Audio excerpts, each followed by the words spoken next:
es la pregunta clínica. En la pregunta clínica es abordar el primer paso de la medicina basada en la evidencia o enfermería basada en la evidencia. Aquí, con la pregunta, vamos a concretar las necesidades de información y transformarlas en preguntas concretas. Elaborar preguntas clínicas con una estructura que facilite la elaboración de una estrategia de... También vamos a identificar palabras claves que nos ayuden en la búsqueda, además de determinar el tipo de estudio a buscar. Puede ser metaanálisis, revisiones sistemáticas, ensayos clínicos, estudios de corte, casos y controles o estudios transversales. Esto va a depender de acuerdo a la pirámide de la evidencia científica y también del tipo de pregunta clínica. Para formular una pregunta clínica debemos considerar, ¿sí?, los siguientes elementos. Primero, la evidencia que pueda existir en relación al tema de investigación, la experiencia que tengo sobre el tema que vamos a investigar, los valores y preferencias tanto del profesional de enfermería como de los pacientes. Además, si el tema me va a generar algún tipo de costo y si en realidad poseo el presupuesto necesario para llevarlo a cabo. La clasificación de las preguntas clínicas son 3, de acuerdo a su característica, a su situación clínica y a la naturaleza. De acuerdo a las características, tenemos preguntas generales y tenemos preguntas específicas. De acuerdo a la situación clínica, de preparación y acción, de acuerdo a su naturaleza, etiología, tratamiento, diagnóstico y pronóstico. Dentro de las preguntas específicas o estructuradas, tenemos estos acrónimos que son PICO, PIO, PECO y PIPO. También tenemos preguntas de tipo PICOT, ¿sí? Y en estas son en las que nos vamos a basar para estructurar nuestro proceso de enfermería o nuestro plan de atención basado en evidencia científica. Las preguntas estructuradas de carácter generales puede ser, un ejemplo de ello es ¿cuál es el tratamiento de la onicomicosis?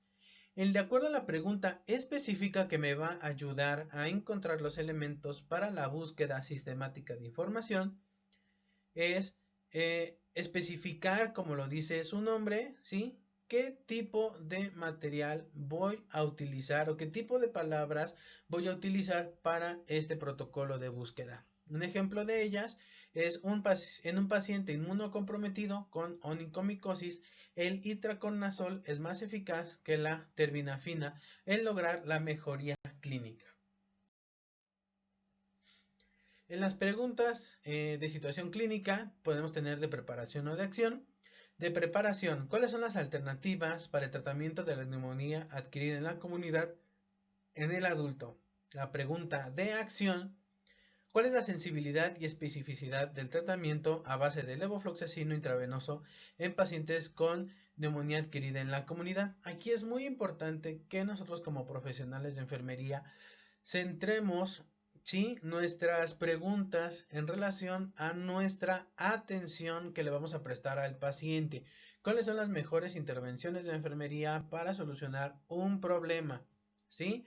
En relación, por ejemplo, las aminas o algún otro tipo de medicamento, algún tipo de intervención que nosotros no realicemos, pues va a ser un poquito más complicado aterrizarlo a enfermería. ¿Por qué? Porque recuerden que los 4 elementos que debo de tomar, si va a existir evidencia científica en donde las enfermeras hayan estado participando o hayan formulado sus estudios de investigación en relación, por ejemplo, al manejo de la norepinefrina, al manejo de la dopamina, al manejo de la ventilación mecánica, ¿sí? Entonces hay que tomar en consideración todo esto.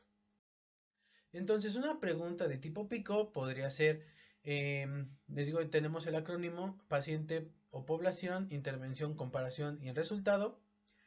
Un ejemplo de ello es en pacientes mayores de 7 años, que ya tenemos el paciente o la población, con presencia de otitis externa difusa, el tratamiento con antibiótico más esteroide ótico es de mayor eficacia comparado con el uso exclusivo de antibiótico ótico.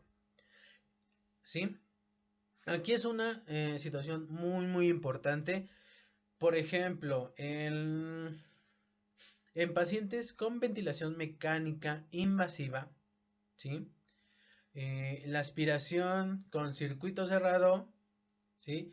Es más eficaz para la prevención o es más eficaz comparado con la aspiración con una sonda, ¿sí? Y solución para la prevención de neumonías asociadas a la ventilación mecánica. Entonces ya tenemos la intervención y la comparación, que es la aspiración de secreciones con el circuito cerrado versus la aspiración de secreciones con una sonda y mis soluciones, ¿sí? Aquí es muy importante para la prevención, que es el resultado, la prevención de neumonías asociadas a la ventilación mecánica. Entonces, de antemano nosotros podemos decir que es, por obvias razones, el circuito cerrado es mejor, ¿sí? Para, para la aspiración de secreciones y la prevención de neumonías. Pero eso es de acuerdo a todo lo que nos han dicho, a todo lo que podemos ver y observar. Pero, ¿qué hace mejor el uso o cuál es la fundamentación del uso de este circuito cerrado?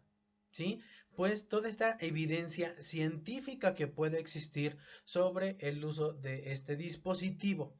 Por eso es muy importante que nosotros centremos nuestra investigación o nuestra pregunta clínica, ¿sí?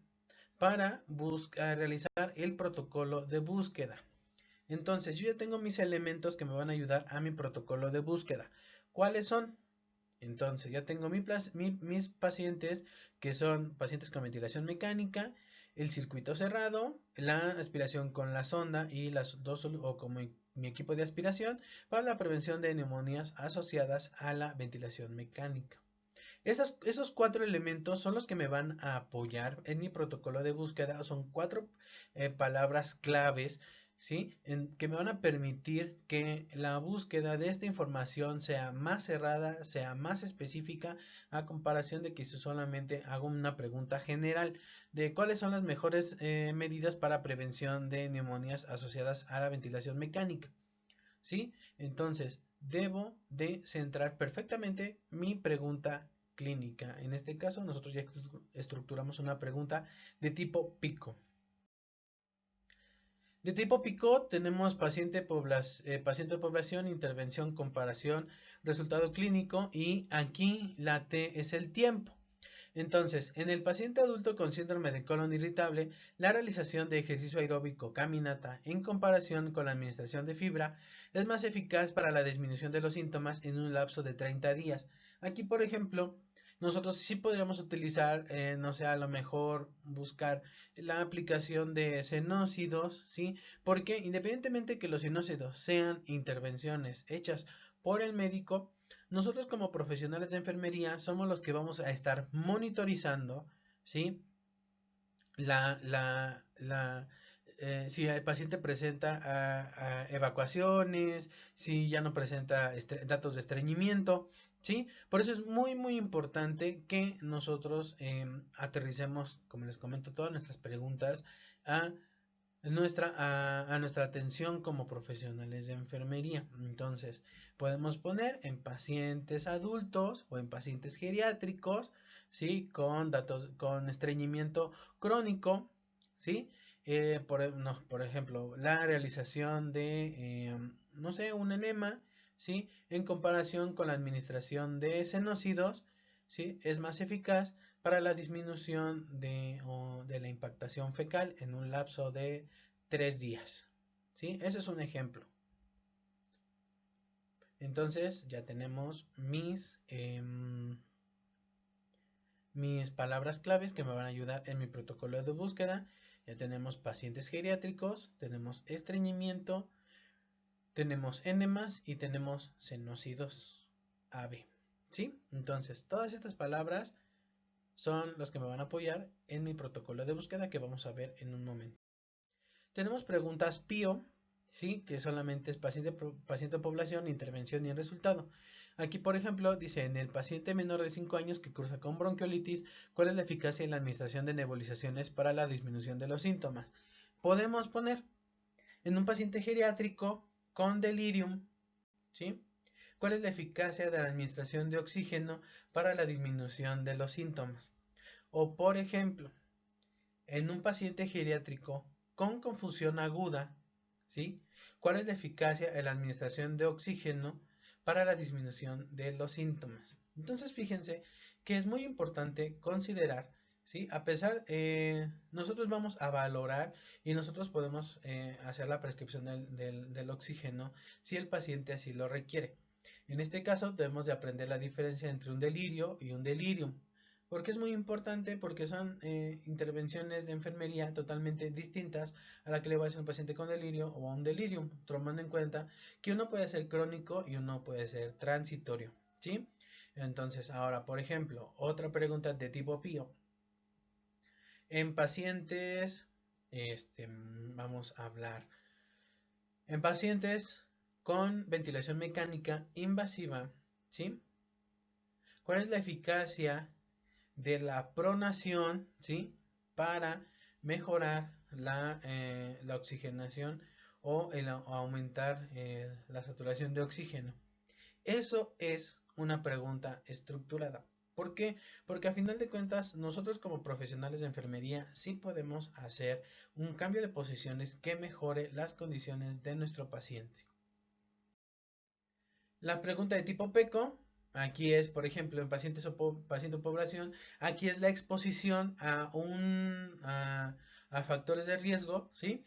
La comparación y el resultado. Ahora, aquí tenemos un ejemplo en donde dice, en un paciente adulto con EPOC, la exposición a humo de tabaco comparado con la exposición de humo de leña es de mayor riesgo para desarrollar cáncer broncopulmonar. Entonces, en un paciente geriátrico, en un paciente adulto mayor, ¿sí? Con deterioro de la movilidad física, ¿sí? La exposición o el contacto continuo con la humedad en la cama, ¿sí?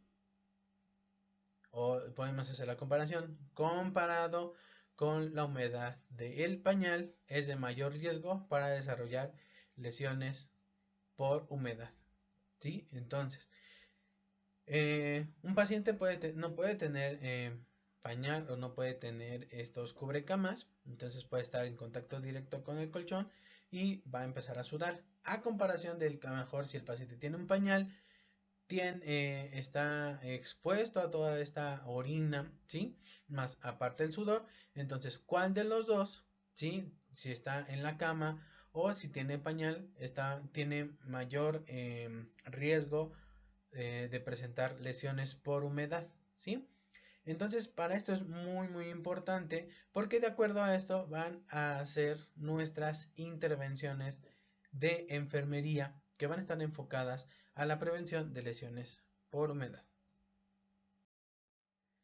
Entonces, para la búsqueda de la respuesta de la pregunta clínica, debemos de considerar la pirámide de la evidencia científica, ¿sí? En donde, como ya les había comentado, en la parte de arriba está la mejor evidencia científica. ¿Por qué? Porque tiene menor sesgo, la calidad de la evidencia es mayor y la recomendación clínica es mayor. A comparación, si nos vamos a la base de la pirámide, como son la serie de casos o la opinión de expertos, en donde tiene mayor sesgo, hay menor calidad de la evidencia y hay menor recomendación clínica. Sin embargo, si encontramos un tema en donde no hay revisiones sistemáticas, no hay metaanálisis, no hay ensayos clínicos, no hay cortes, no hay casos y controles, pero sí hay serie de casos o la opinión de expertos, ¿qué podemos hacer? Entonces, esa es la única investigación o los únicos estudios que hay. Los vamos a tomar, ¿sí? Obviamente considerando que no es no es tan recomendable porque tiene mayor sesgo, menor calidad de la evidencia y hay menor recomendación clínica. Sin embargo, pues es la única evidencia que hay. Entonces, pues la puedo tomar, ¿sí? Para iniciar el tratamiento de mis intervenciones con el